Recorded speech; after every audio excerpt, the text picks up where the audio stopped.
नमस्कार दोस्तों, मेरे इस मंच अभिसार शर्मा में मैं आपका स्वागत करता हूं इस अपील के साथ कि मेरे इस चैनल को सब्सक्राइब कीजिए और उस बेल आइकन को भी दबाइए। दोस्तों, आज मैं आपसे सवाल पूछना चाहता हूं।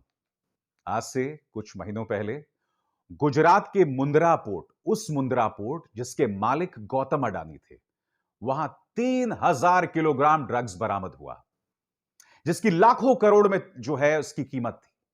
वो 3,000 किलोग्राम ड्रग्स कहां जा रहा था उसकी कोई चर्चा नहीं करता, क्योंकि आपके सामने तुरंत आया आर्यन खान का मामला।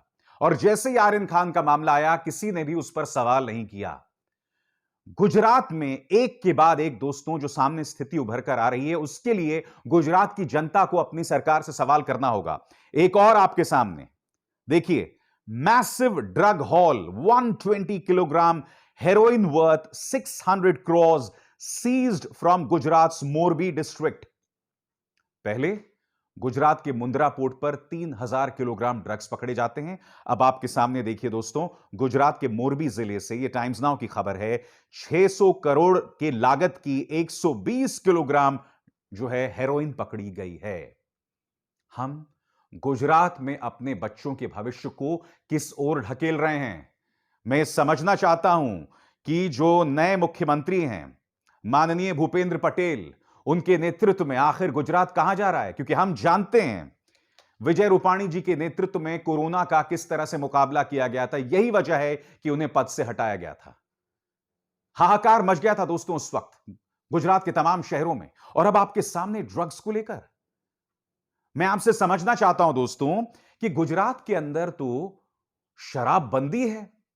गुजरात के अंदर नॉन वेजिटेरियन को लेकर सरकार जो है उसके इतने तल्ख तेवर हैं, इतनी सख्ती अपनाती है, बावजूद इसके ड्रग्स का इस तरह से कारोबार चल रहा है।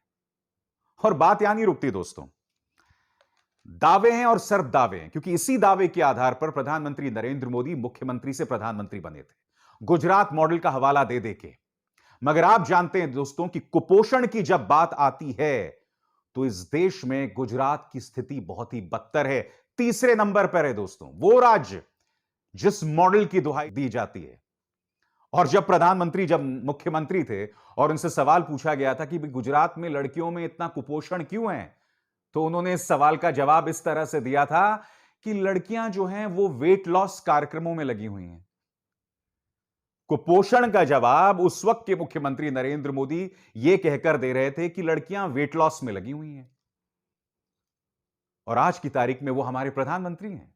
मगर प्रधानमंत्री नरेंद्र मोदी अक्सर स्वास्थ्य या पर्यावरण से जुड़े मुद्दों में ऐसे ही जो है जवाब देते हैं। आपको याद होगा दोस्तों, जब क्लाइमेट चेंज पर उनसे सवाल पूछा गया था तो उन्होंने कहा कि देखिए, सर्दी नहीं बढ़ रही है, हमारी सर्दी को का सामना करने की क्षमता कम हो गई है, हम बुजुर्ग हो गए हैं।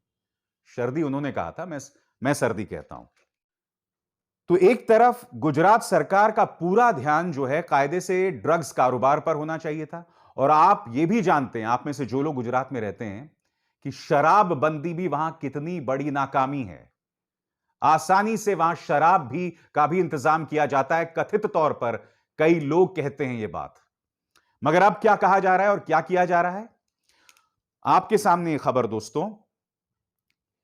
अहमदाबाद म्युनिसिपल कॉरपोरेशन ने फैसला किया है कि जहां जहां नॉनवेज बिक रहा होगा उसे कवर किया जाएगा। और यही नहीं, आपके सामने खबर, stalls selling non vegetarian items will not be allowed along public roads and in the 100-meter radius of schools, colleges and religious places.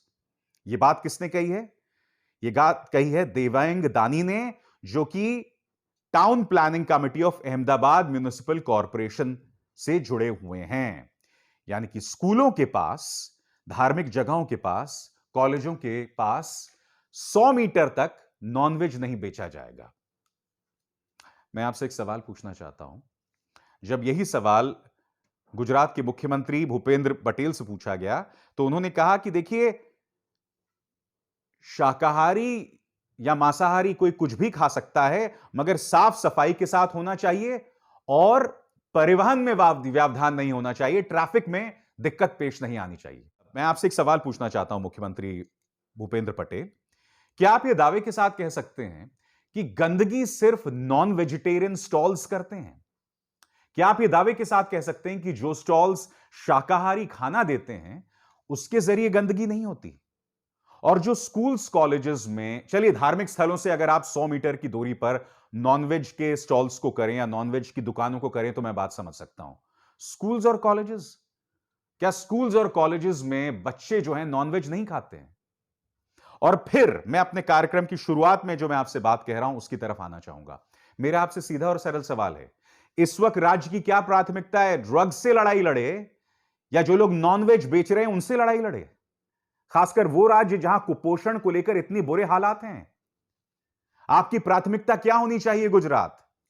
स्वास्थ्य होनी चाहिए। आपकी प्राथमिकता आपके अस्पताल होने चाहिए, क्योंकि देखिए चाहे स्वास्थ्य हो चाहे अस्पताल हो, गुजरात की हालत देश में 72 राज्यों में शामिल मानी जाएगी। मगर पूरा फोकस कहां है दोस्तों? जो लोग नॉनवेज बेच रहे हैं उन पर निशाना साधो।